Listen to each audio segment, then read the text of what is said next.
Something happened in Washington on a Friday afternoon that almost nobody noticed at first. No dramatic press conference. No breaking news alert. Just one name appearing beside another inside a tournament bracket, the kind of update most people would scroll past without giving it a second thought. But for Filipino families spread across the United States, that single line landed like a phone ringing at 3 in the morning.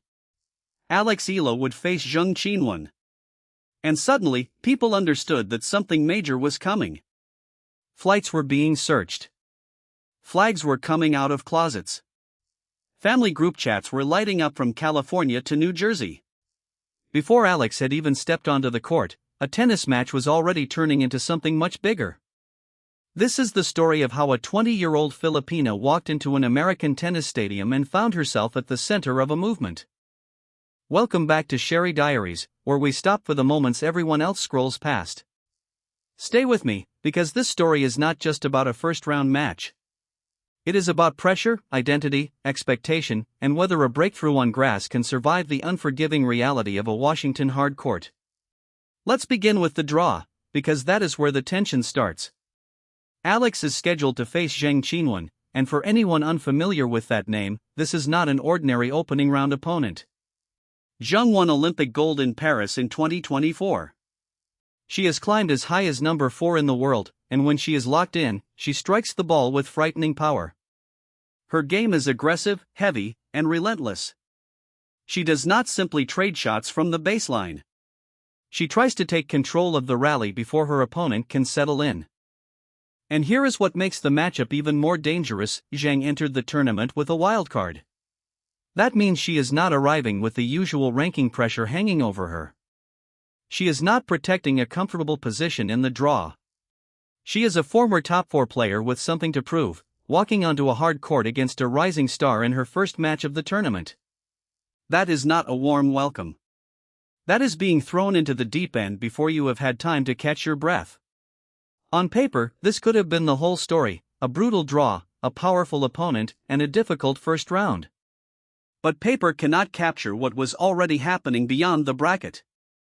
In apartments in California, homes in New Jersey, and Filipino family chats across the country, phones started buzzing. These were not ordinary sports notifications. They felt more like a call to action. People began checking flights before the draw had even fully circulated. Philippine flags, the ones carefully folded and saved for moments like this, were being pulled from shelves and packed into bags. Watch parties were being organized within hours, complete with screens, schedules, food, and entire families planning their day around one tennis match. That is the moment this story stopped being only about tennis. And one American tennis legend noticed it.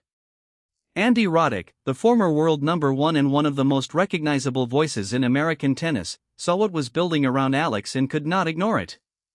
He described the energy surrounding her as Eala-mania, and he made it clear that he loved what it was doing for the sport. Think about how remarkable that is. This was not a random fan creating a catchy hashtag. This was a former US Open champion publicly identifying an entire phenomenon around a 20-year-old player who had not yet played her opening match in Washington. Roddick compared the atmosphere to the kind of demand that could completely fill a stadium for a 4th-round Wimbledon match. No empty seats. No spare room. Wherever Alex played, the crowd seemed ready to follow. What makes Washington especially significant is that the reaction cannot simply be explained as a local trend. Melbourne made sense. Around 60,000 Filipino supporters reportedly showed up during one stretch of the Australian Open, and Australia is home to one of the largest Filipino communities outside the Philippines. Dubai also made sense, with its enormous population of overseas Filipino workers who often turn major sporting events into emotional community gatherings. Even Birmingham could be explained by the smaller venue, where a passionate crowd can make every cheer feel twice as loud. But Washington, D.C. is different. It sits roughly 4,000 miles from Manila, right in the heart of the American East Coast. It is a city best known for politics, government buildings, and policy debates, not for being the center of a global Filipino tennis movement. Yet the chants began anyway. Alex. Alex. 2 syllables, repeated again and again, bouncing through a venue that had rarely experienced anything like it. At that point, this was no longer a regional wave of support.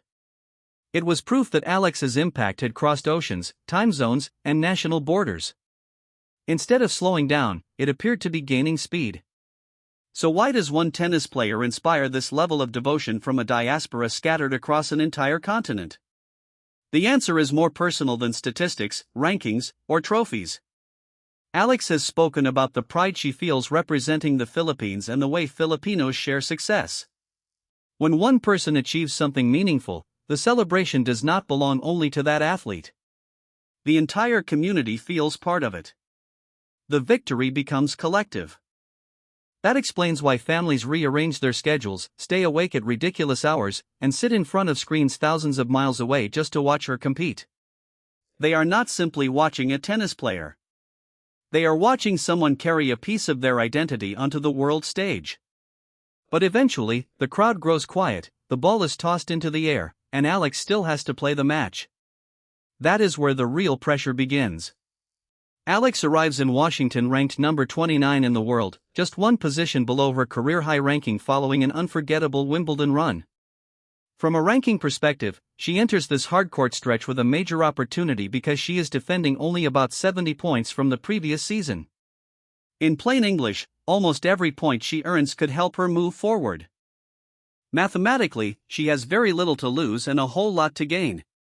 Emotionally, however, it does not feel that simple, not when her first opponent has already beaten her.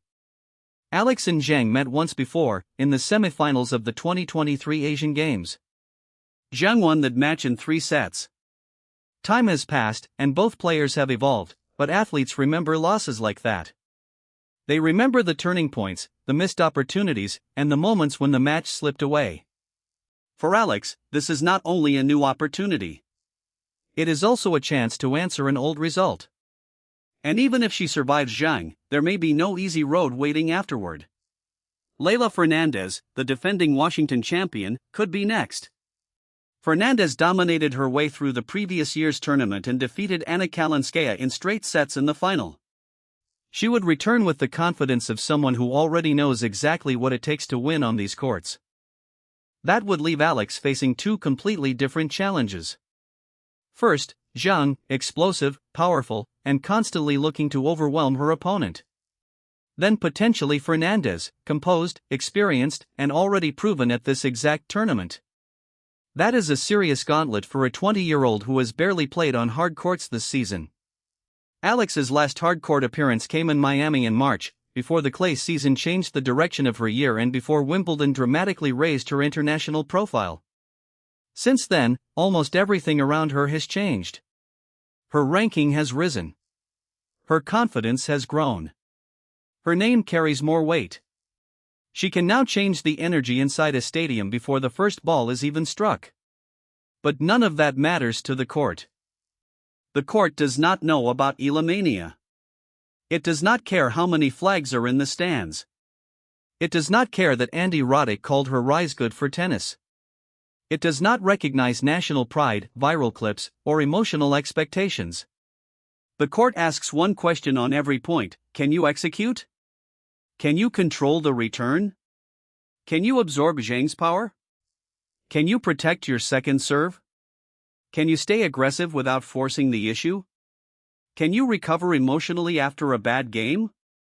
Can you make the right decision when the scoreboard gets tight? Against someone who hits as fearlessly as Zhang, hesitation can be punished immediately. There was also another storyline developing quietly in the background. Alex and Venus Williams had been expected to reunite as a doubles team after reaching the quarterfinals together at Bad Homburg.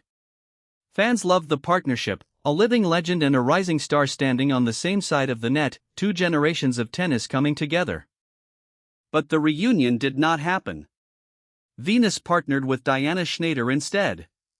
When asked about Alex, Venus remained gracious, saying that she had enjoyed their previous partnership and would be open to playing together again in the future. There was no public drama and no obvious conflict.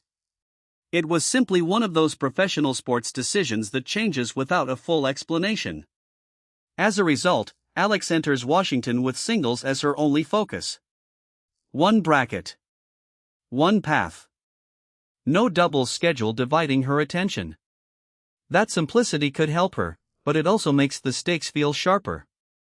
There is no second event waiting if singles ends early. Everything is concentrated into this one opportunity. And that brings us to the question hanging over the entire tournament: can Alex do it again? Not on Wimbledon grass, where low bounces and fast conditions reward her flat, aggressive shot-making. This time, she has to prove herself on a hard court under the Washington summer heat, against an opponent capable of generating enough pace and weight to force errors from almost anyone. This is not merely a test of whether Alex can win another big match. It is a test of whether Wimbledon was the beginning of something lasting or one perfect run created by ideal conditions. Inside the William H. G. Fitzgerald Tennis Center, a venue with room for roughly 7,500 spectators, fans who traveled across cities, states, and even oceans are preparing to discover the answer together. The chants may begin before the first serve. At this point, they usually do. But chants do not win rallies. Crowds cannot hit forehands. Flags cannot return a 110-mile-per-hour serve. The noise, love, and pride of an entire diaspora must remain outside the lines once the ball is in play. What happens next belongs to Alex. This match against Jing Qinwen is not just a first round. It is the opening sentence of an answer that Filipino tennis fans around the world have been waiting to hear. Can Alex take everything she discovered at Wimbledon, her belief, aggression, composure, and ability to rise under pressure, and carry it onto a completely different surface against an Olympic champion? Nobody can answer that before the match. Not the fans. Not the commentators. Not even Alex. That is what makes this moment so compelling. A simple line in a tournament draw has become a test of whether one young player's rise is ready to become something permanent. And whatever happens against Zhang will shape everything that follows in Washington. If this story pulled you in, subscribe to Sherry Diaries, because these are the moments we live for, the ones that begin quietly, almost unnoticed, and end up meaning far more than anyone could have imagined. The next chapter is coming, and you will not want to miss what happens when Alex Eala finally steps onto that court.